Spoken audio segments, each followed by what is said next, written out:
지금부터 행정실장님들을 위한 2024년 나이스 급여 업무 사용자 연수를 시작해 보도록 하겠습니다. 오늘 강의는요, 그 전체적으로 급여 흐름을 한번 살펴보고요. 그런 다음에 이제 실장님들께서 급여 결제 시에 체크 사항에 대해서 한번 알아보도록 하겠습니다. 먼저 우리 급여 담당자 권한 설정부터 한번 해볼까 해요. 우리가 이번에 4세대 나이스로 바뀌고 나서부터 이거 아마 급여 담당자 권한 설정을 계속 강의를 해드렸어요. 근데 계속 강의를 했음에도 불구하고 왜 이거를 계속 넣겠어요? 왜 계속 넣을까요? 제가 학교에서 업무 담당자분들 원격으로 봐드릴 때가 종종 있거든요. 근데 원격으로 이렇게 봐드리고 나면요. 업무가 너무 이렇게 한 번에 다 설정이 되어 있어 가지고 업무 구분이 전혀 안 돼요. 너무 복잡하고요. 찾는 것조차도 힘들더라고요. 그런데 그 담당자들은 좀 익숙해져서 그런지 본인들은 좀 괜찮다고 하는 경우도 있고 혹은 "아 저희가 실장님한테 그렇게 말씀을 드렸는데 실장님들이 안 해 주신다거나 혹은 실장님들이 "잘 모르신대요."라고 하는 경우가 너무 많거든요. 사실 여기서 보시면 업무가 좀 이렇게 너무 중복돼 있는 것들이 좀 많잖아요.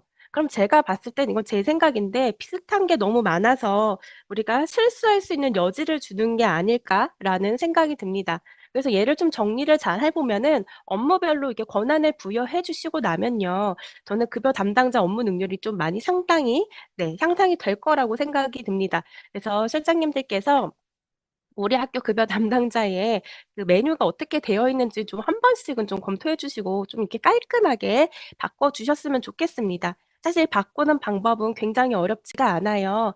사장님들께서 가지고 계시는 업무 분장 설정 업무 있잖아요. 거기서 여기 업무 관리 세 번째 여기서부터 이제 해 주시면 되는 거예요.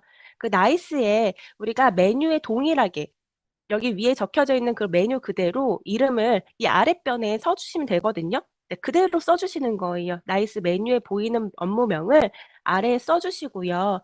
그리고 당연히 여기 사용자에다가 급여 담당자들을 각각 다 넣어 주시면 되는 거겠죠. 그리고 나서 다음 업무 관리 편에 가셔 가지고 여기서 이제 여기 업무 메뉴 관리에 있는 것들 해당 업무들만 체크해 주시면 돼요. 다른 거는 다 삭제하시고 이 급여면 급여 뭐 아니면 공무원 급여면 공무원 급여 그런 식으로 각각 이렇게 설정해 주시면 됩니다. 어렵지가 않아요. 근데 저는 급여 중에서는 특히 공무원 급여와 공무직 급여, 연말정산 이거 3 개는 좀 따로 분류를 해 주셨으면 좋겠어요. 그래야지 업무를 할 때 한눈에 보이니까 바로바로 선택하고 실수도 좀 줄일 수 있는 것 같습니다. 그래서 한 번 정도는 이렇게 업무 설정부터 한번 업무 맨 강의 첫 번에 넣어 봤습니다. 자 이제 연간 보수 일정부터 한번 보시도록 할게요. 우리가 그 1년 중에 굉장히 바쁜 급여 담당자들은 거의 뭐 다 바쁘다고 할 거예요. 안 바쁜 날이 거의 제가 봤을 때는 없거든요. 네. 그런데 그중에서도 진짜 바쁜 날들을 제가 한번 모아 봤습니다. 그래서 1월 달에는요. 뭐 이런 업무들을 하고 연말정산도 있고 뭐 자세한 건 뒷부분에 나오니까 간단히만 한번 볼게요. 그래서 2월 달에는 연말정산 한 거 바로 급여에 반영을 해야 되고요. 3월 달, 9월 달에는 우리가 신규 인사 발령자들이 있기 때문에 해당 업무를 처리해야 되고 그다음에 이제 건강보험이라든지 고용보험 정산 같은 경우를 우리가 이렇게 반영해서 1 년간의 급여 업무가 진행이 됩니다.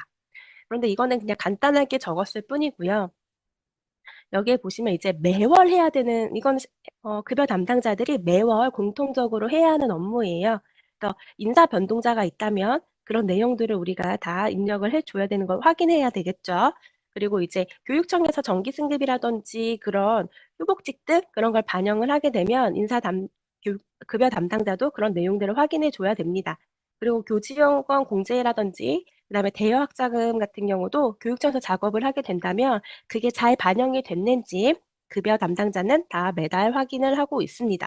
그리고 이제 공무원 연금공단에 들어가서 뭐 기여금, 뭐 소급 기여금이 있는지 합산 기여금이 있는지 이런 것들을 다 확인해서 해당 내용들을 또 수기로 또 반영을 하고 있고요.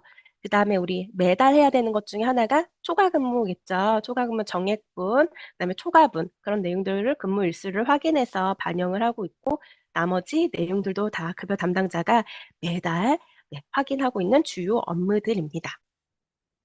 자 1 월부터 한번 살펴볼게요. 1월 달에는요 사실 뭐 연말정산이 남아 있겠지만 연말정산은 전에 또 해야 할 것들이 우리가 12월 달에 시간의 정액분을 모두 줬거든요.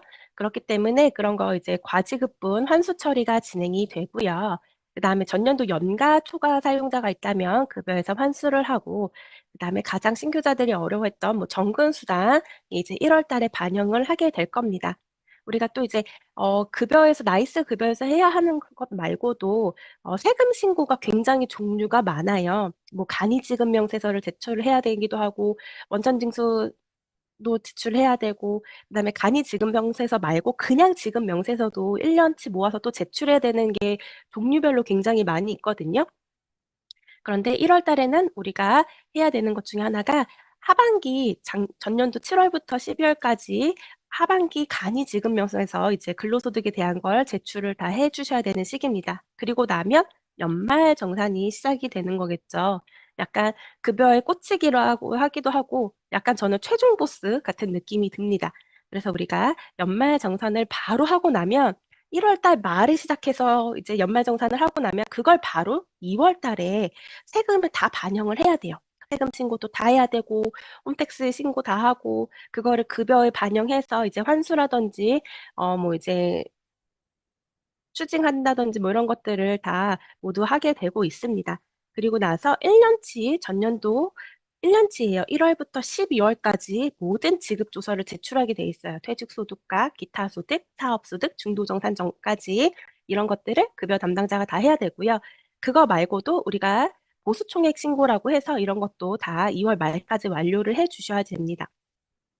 우리가 이거 사실 보수총액 신고는요, 3월 중간까지예요. 3월 15 일이라든지 20 일까지 중간까지인데, 그래도 우리가 이거를 3월 달로 넘기지 말고 전부 다 2월 말에 다 완료를 하도록 좀 해 주셔야 됩니다. 그 이유가 3월 달에 이제 전부나 전출이 있잖아요. 다른 학교를 가 버리게 된다면 그 학교에서 신고를 해 주셔야 되거든요. 그럼 잘 모르잖아요. 네, 그런 내용들을 우리 학교에서 있던 사람들 건 우리가 신고를 해야지 다 알기 때문에, 가급적이면 이거를 3 월로 미루지 말고 다 2 월까지 신고를 해 주셨으면 좋겠어요. 네. 이거 아직도 요번에도 그런 사건이 있었거든요.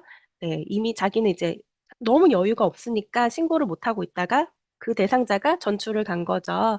그래서 이제 전출된 학교에서 이제 이걸 다 신고하게 되는 상황이 또 있었습니다.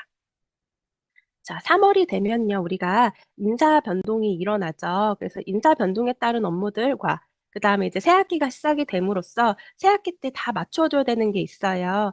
그래서 우리가 기간제 신규 채용을 했다면, 아니면 재계약을 했다면 호봉과 근무 연수 변경이 잘 됐는지 확인을 해 주셔야 되고요. 그다음에 이제 보직이 변경이 됐으니까 담임과 부장 교사 수당을 전부 다 일일이 좀 확인해 주셔야지 돼요. 이거는 확인을 안 하게 된다면 나중에 막 소급해야 되고 정신이 없더라고요. 그래서 물론 인사 등록은 교감 선생님이 해 주시겠지만 급여 담당자는 사실 교감 선생님이 입력한 거를 사실 믿지 말고 급여 담당자가 직접 다 확인을 하도록 하고 있습니다. 그리고 뭐 신규 교사가 있다면 급여 확인해야 되고요. 전입자들, 네, 확인 다 해 주셔야 되고, 가장 중요한 건 4대 보험 내용이에요. 4대 보험이 처리할 게 굉장히 많거든요. 뭐 신규자가 있다면 취득 신고해야 되죠. 전입자가 왔다면 근무자 변동도 해야 되죠.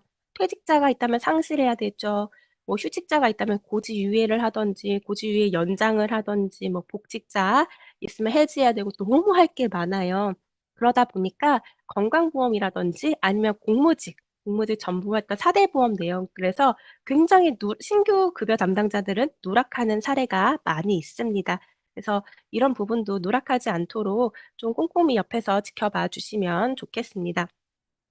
저는 급여 업무 중에서 사실 가장 바쁜 저는 제가 표현하기 급여 업무의 극성수기, 네, 급여 업무의 극성수기는 정말 1 월부터 4 월이라고 표현을 합니다.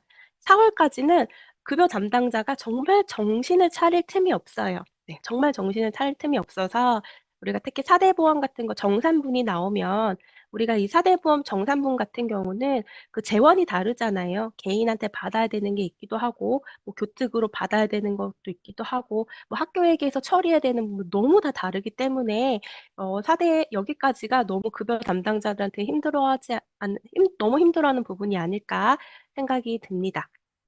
그리고 나면 사실 5 월부터는 그닥 그렇게 복잡한 일은 없을 거예요. 우리 학교에 특별한 사례가 없다면. 네. 우리 학교에 특별한 사례가 없다면 그나마 이제 점점 네 쪼끔 여유를 갖는 시기죠. 이때 가장 연수들이 좀 많이 있고 그렇긴 합니다. 네. 그렇게 해서 우리가 12 월까지는 그냥 간단히 이렇게 보시면 뭐 7월 달에는 정군 수당이 있을 거고요. 8월 달에는 뭐 교육공모증어 정기상여금 뭐 이런 거 지급하시면 되겠고, 그다음에 9월 달에는 또 이제 전입자가 있다면 그런 3 월과 동일하게 처리하시면 되고, 10월 달에는 12월 달에는 우리가 11 월, 12 월분 합산금에서 정액분을 지급하고요. 그다음에 연가 보상비 작업을 하고, 그다음에 연말장산 작업 준비를 하면 1 년간 연간 보수 일정이 네 이렇게 딱 마무리가 되고 있습니다.